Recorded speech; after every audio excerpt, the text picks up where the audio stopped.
Latest எபிசோடுகளை விளம்பரங்களே இல்லாமல் காணுங்கள். நம்ம எல்லாரும் மறுபடியும் ஒன்னா சேர்ந்து இருக்கணும்னு தான் உங்க எல்லாரையும் கூட்டிட்டு போறதுக்காக வந்திருக்கேன்.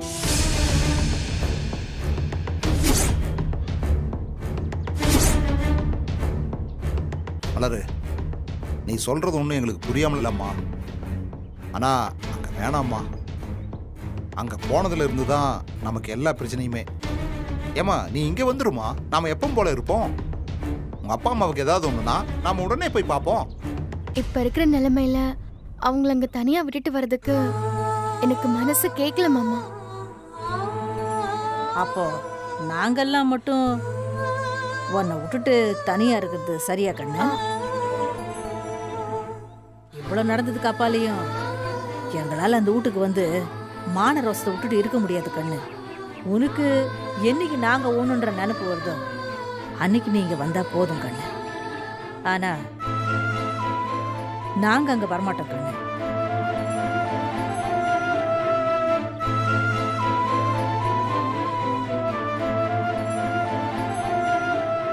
வரேன்.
இப்ப எதுக்கு அந்த வீட்டுக்கு முன்னாடி எரியற? நீ கைய வச்சுக்கிட்டு சும்மா இருக்க மாட்டியா? யார் போட்டான்னு தெரியவா போகுது? கை கால வச்சுக்கிட்டு சும்மா இரு. நீ வேற. மா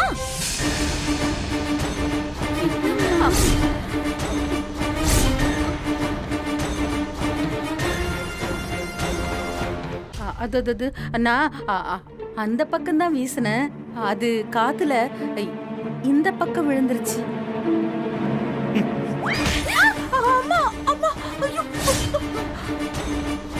நான் கூட அந்த பக்கம் தான் அடிச்சேன். காத்துல வந்து உங்க மூஞ்சி மேல விழுந்துருச்சு.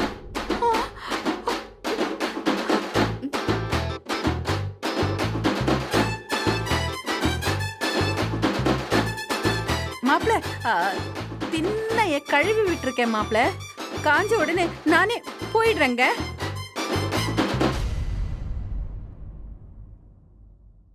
அங்கிள்,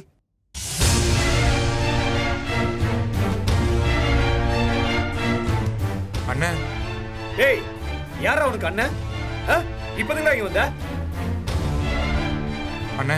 டேய், மறுபடியும் அண்ணன் நொண்ண அடிச்சு பல்லுகள் எல்லாம் பேத்துருவோம் பாத்துக்க. உங்க அப்பா 10 லட்சத்தை வாங்கி ஏமாத்திட்டு மண்டைய போட்டுட்டான். நீயும் உங்க அம்மாவும் சேர்ந்து அந்த பணத்தை முழுங்கினதும் இல்லாம எங்களை போலீஸ் ஸ்டேஷன்ல அடி வாங்க வச்சு அசிங்கப்படுத்தி விட்டீங்க. அன்னைக்கே உன்னை அடிச்சு காலி பண்ணிருக்கோம். எந்த மூஞ்ச வச்சுக்கிட்டா இங்க வந்த? அங்கிள் கிட்ட மட்டும் ஒரே ஒரு வார்த்தை மட்டும் பேசிட்டு போயிடுறேனே அங்கிள். டேய் நான் சொல்லிட்டே இருக்கேன் அங்கிள் எங்க உங்களுக்கு கை அடிச்சல. எடுங்க. எங்க காசு கொடுத்தது அவரு. இவன் குடும்பத்தோட சேர்த்து அவரை ஏமாத்தினதுக்கு நீங்க எதுக்கு இப்படி குதிச்சுக்கிட்டு இருக்கீங்க?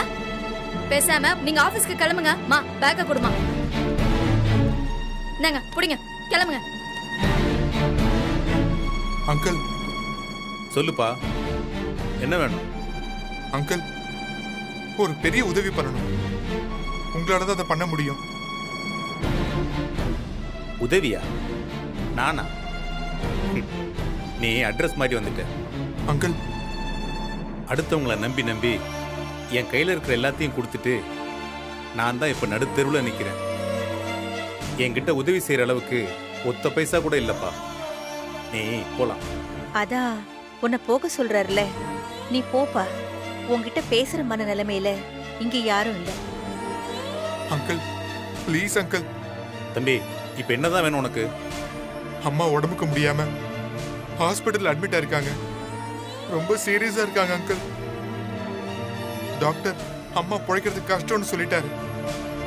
2 நாளா அம்மா உங்களை பார்த்தே ஆகணும்னு அழுதுட்டே இருக்காங்க அங்கிள். உங்களுக்கு பண்ண துரோகம் அவங்க மனசை போட்டு உறுத்திட்டே இருக்கு அங்கிள். உங்களை நேர்ல பார்த்து மன்னிப்பு கேட்கணும்னு புலம்பிட்டே இருக்காங்க. அம்மா ஞாபக சக்தியும் கொஞ்சம் கொஞ்சமா இழந்துட்டு வராங்க. ஆனா உங்களை மட்டும் மறக்காம திரும்ப திரும்ப பார்க்கணும்னு சொல்லிட்டே இருக்காங்க. ப்ளீஸ் அங்கிள், வாங்க அங்கிள்.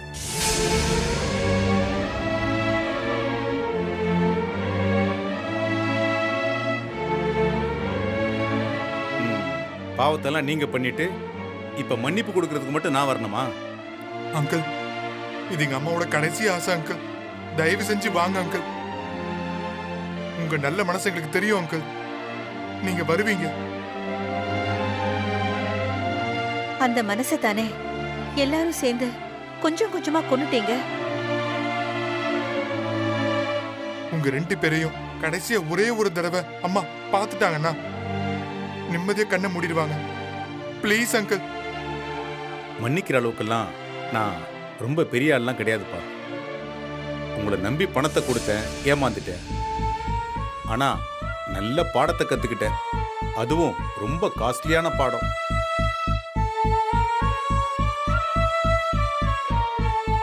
பெத்த புள்ளையா இருந்தாலும் ஆதாரம் இல்லாம எதுவும் செய்யக்கூடாதுன்னு புரிஞ்சுக்கிட்டேன். Please uncle. Please uncle. Uncle please uncle.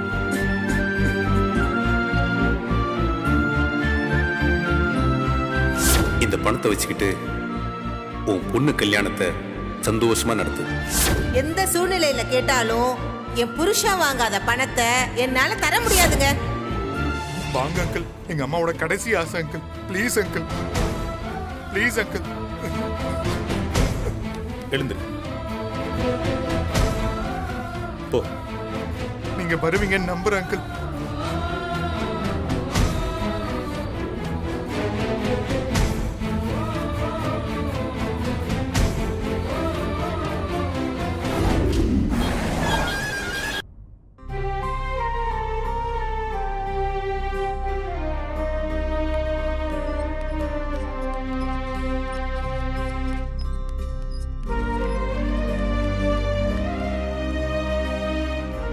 தம்பி வாங்க அங்கிள். அங்கிள் ரொம்ப தேங்க்ஸ் அங்கிள். வாங்க அங்கிள். அங்கிள்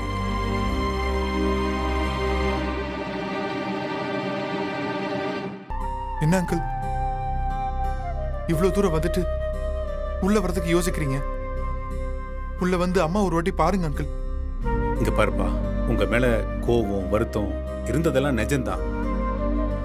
ஆனா அது எதுவுமே இப்ப எனக்கு பெரிய விஷயமா தெரியல. அதனால உங்க அம்மா கிட்ட நீயே போய் சொல்லிடு. அதுவும் இல்லாம இந்த நிலைமையில அவங்கள பார்க்க கஷ்டமா இருக்கு. நான் அம்மா கிட்ட எவ்வளவோ பேசி பார்த்துட்டேன் அங்கிள். உங்ககிட்ட பேசியாச்சு, நீங்க மன்னிச்சிட்டீங்க. நீங்க ஊர்ல இல்லைன்னு நேர்ல வர முடியாதுன்னு பொய் சொல்லி கூட பார்த்துட்டேன் அங்கிள்.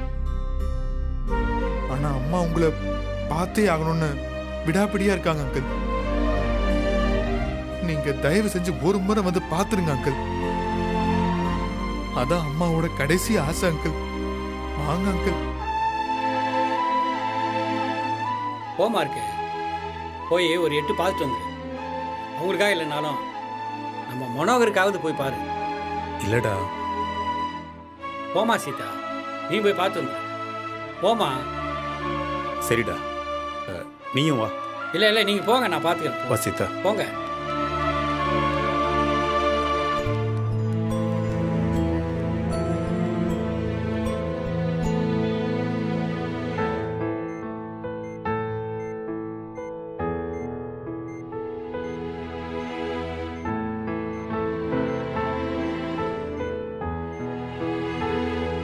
அம்மா அம்மா, அவங்க வந்திருக்காங்கம்மா.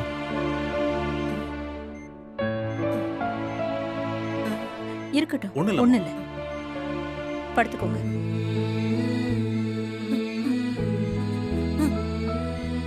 நீங்க எதையும் மனசுக்குள்ள வச்சுக்காம விடுங்க. உங்களுக்கும் அண்ணனுக்கும் உங்க பிள்ளைகளுக்கும் நான் பண்ண பாவத்துக்கு தான் இப்ப நான் அனுபவிச்சிட்டு இருக்கேன். அதெல்லாம் ஒண்ணும் இல்ல. எதுக்கு இப்போ பெரிய வார்த்தைலாம் பேசிக்கிட்டு? எல்லாம் நல்லபடியா நடக்கும். உங்களுக்கு ஒண்ணு ஆகாது. நீங்க நல்லபடியா குணமாக்கி வீட்டுக்கு வருவீங்க. அதெல்லாம் அதுக்கப்புறமா நம்ம பேசிக்கலாம். பணத்தை கொடுக்காம விட்டுட்டு உங்களுக்கு மட்டும் நான் துரோகம் பண்ணல.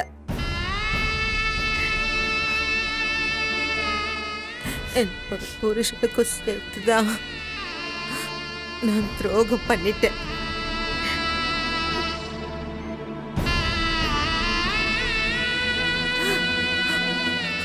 அவரோட ஆத்மா என்னைக்குமே என்ன மன்னிக்காது.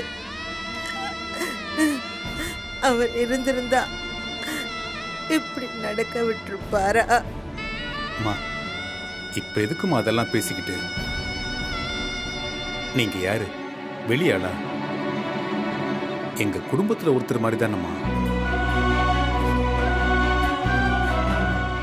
இவனும் எங்களுக்கு ஒரு புள்ள மாதிரிதான். இந்த பாருங்க, அந்த பணம் போனதை விட அதுக்காக நீங்க பண்ண பிரச்சனையில நமக்குள்ள எந்த பேச்சுவார்த்தையும் இல்லாதது தான் எங்களுக்கு ரொம்ப சங்கடமா இருந்துச்சு. சாதாரண பணத்துக்காக என் நண்பனோட குடும்பத்தை இழந்துட்டோமேங்கிறது தான் எனக்கு ஒரு பெரிய வருத்தமே. வேற ஒண்ணும் இல்லம்மா. அண்ணா அண்ணா, என்ன மன்னிச்சிடுங்க அண்ணா.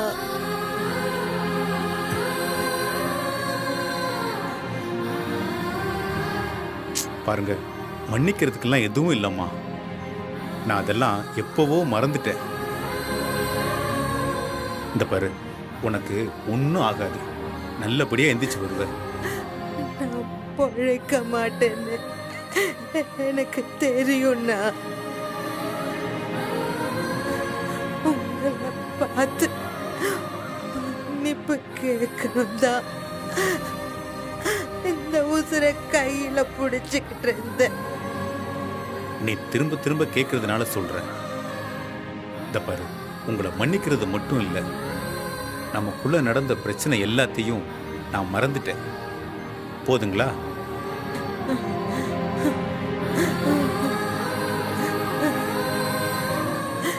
பையனுக்கு ஏதாவது ஒண்ணுன்னா நீங்க தானே ஆதரவா நிக்கணும்.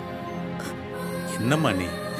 என் நண்பனோட பிள்ளைக்கு எல்லாத்துலயும் கூட நிக்கிறது என்னோட கடமைமா. அண்ணா, நீங்க எங்களை ஒன்னும் வெறுத்துடலையே. என்னம்மா பேசுற நீ? இந்த பாரு, எப்ப நீ நடந்ததுக்கு வருத்தப்பட்டியோ அப்பவே நமக்குள்ள இருந்த எல்லா மனஸ்தாபமும் விட்டு போச்சுமா. ரொம்ப என்னடா? அம்மா, அம்மா,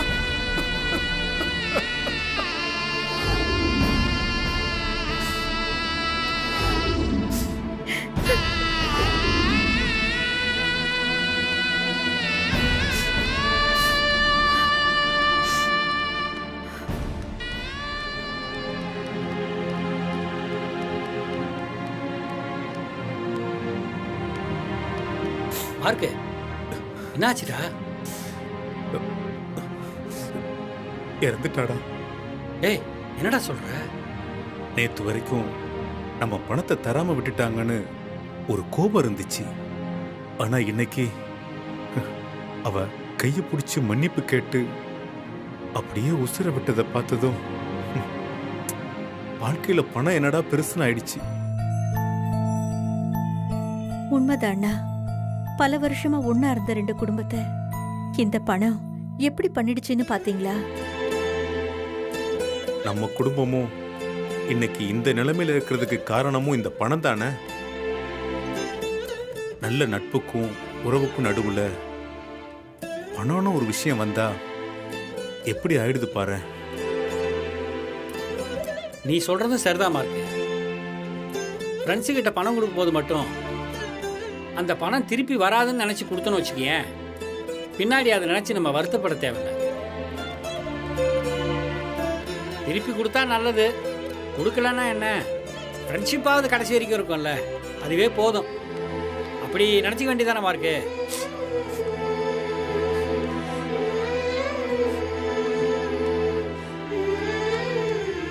இத பாரு, அடுத்தது என்ன பண்ணணுங்கிறத யோசி. அம்மா மன்னிப்பு கேட்டாங்க அங்கிள். என்னால உங்க முகத்தை நேரா பார்த்து மன்னிச்சிருங்கன்னு கூட சொல்ல முடியல. அட விடுப்பா, அதான் ஒரு உசிரே போயிருச்சு. இந்த நேரத்துல போய் நீ திரும்பவும் அதை பத்தி யோசிக்கிற. இத பாரு, நான் தான் உங்க அம்மா கிட்ட அதெல்லாம் மறந்துட்டேன்னு சொல்லிட்டேன்ல. இனிமே நீ ஆக வேண்டிய காரியத்தை பாரு. இத பாரு, முதல்ல சொந்த பந்தங்களுக்கெல்லாம் சொல்லி அனுப்பு. நீ எப்ப வேணாலும் எது வேணாலும் என்கிட்ட கேளு. நான் கிளம்புறேன்ப்பா. அங்கிள், என்னப்பா? இப்ப கூட எனக்கு என்ன வேணும்னா கேக்குறீங்களே தவிர உங்களுக்கு நாங்க தர வேண்டிய பணத்தை பத்தி ஒரு வார்த்தை கூட பேச மாட்டீங்களா அங்கிள்? நான் தான் அதெல்லாம் மறந்துட்டேன்னு சொல்லிட்டேன்லப்பா, அதை விடுப்பா. அங்கிள் ஒரு நிமிஷம்.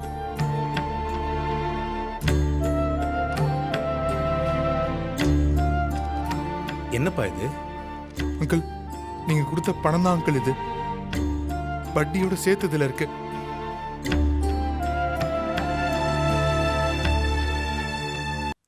என்னப்பா இது? இந்த பாரு, அதெல்லாம் ஒண்ணும் வேண்டாம், நீயே வச்சுக்க. கொடுத்தது கொடுத்ததாவே இருக்கட்டும். இல்ல அங்கிள், அம்மா என்கிட்ட கடைசியா சொன்ன விஷயம் இதுதான். எப்படியாவது இந்த காசை உங்ககிட்ட திருப்பி கொடுக்கணும்னு என்கிட்ட சத்தியம் வாங்கிட்டாங்க. அந்த வாக்கை நான் காப்பாத்தணும் அங்கிள். அந்த பணம் வராதுன்னு தெரிஞ்சு நான் அப்பவே மனசளவுல தயாராயிட்டப்பா. நீ வளர்ற பையன், உனக்கு நிச்சயமா அந்த பணம் தேவைப்படும். நீயே வச்சுக்கப்பா. இல்ல அங்கிள், நாங்க இப்ப ஓரளவுக்கு நல்ல நிலைமைக்கு வந்துட்டோம். நானும் இப்ப நல்ல வேலையில இருக்கேன். இது உங்களுக்கு சேர வேண்டிய பணம். தயவு செஞ்சு வாங்கிக்கோங்க அங்கிள். மார்க்கே, இன்னும் என்ன யோசிக்கிற? அந்த பணத்தை நம்ம மனோகரனை திருப்பி கொடுக்கறதா நினைச்சுக்கப்பா, வாங்கிக்கோ. டேய் நீலா, அந்த மனோகரனே இப்ப இல்லடா. இப்ப போய் எதுக்குடா அந்த பணம்? என்னதான் இருந்தாலும் அது உன்னோட பணம் தானே மார்க்கு. நீ கஷ்டப்பட்டு சம்பாதிச்ச பணம், நிச்சயமா அது வீண் போகாது. அது உனக்கு தான் வந்து சேரும், வாங்கிக்க. ஆமா அங்கிள், இந்த பணத்தை நீங்க வாங்கினாதான் எங்களை மனுஷதான் நான் நம்புவேன்.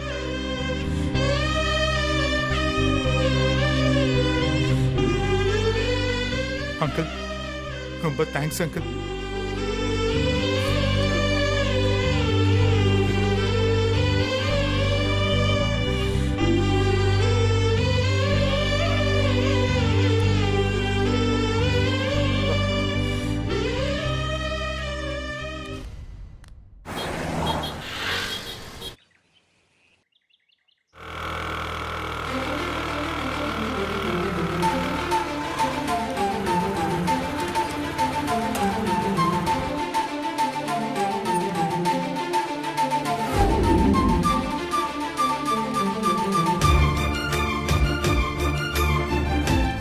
இந்த ஆள் எதுக்கு இவ்ளோ ஸ்லோவா இறங்குறான்?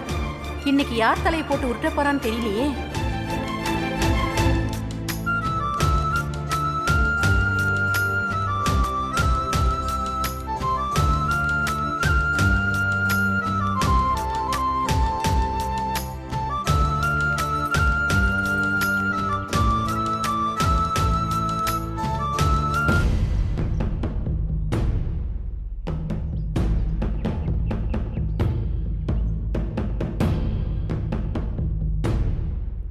டேய் டேய் வட்டிக்காரா, டேய் கடங்காரா, டேய் தண்டல்காரா, வெளியே வாடா.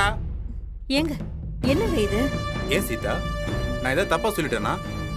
சும்மா இருங்க. வட்டிக்கு விடுறவன் வட்டிக்காரன் தானே? இங்க பாருங்க, நீ வட்டிக்காரன் சட்டிக்காரன்னு எப்படி வேணாலும் கூப்பிட்டுக்குங்க. ஆனா பணத்தை கரெக்டா எண்ணி வச்சிட்டீங்கன்னு வச்சுக்கோங்களேன், நான் பாட்டுக்கு வாங்கிட்டு போயிட்டே இருக்கேன். நாளைக்கு தந்துடுறேன்டா. அப்புறம் எதுக்கு இன்னைக்கு இவ்வளவு அட்டகாசம் பண்ணிட்டு இருக்கீங்க? நாளைக்கு தரதுன்னா நாளைக்கு தரேன்னு சொல்லிட்டு போக வேண்டியதானே? டேய், நாளைக்கு நான் தர்றேன்னு சொன்னது வட்டி கிடையாது, மொத்த பணத்தையும் தான்.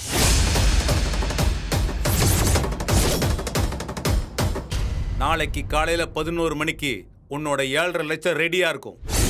தூக்கி போடுறேன், பொறுக்கிட்டு போய்கிட்டே இரு.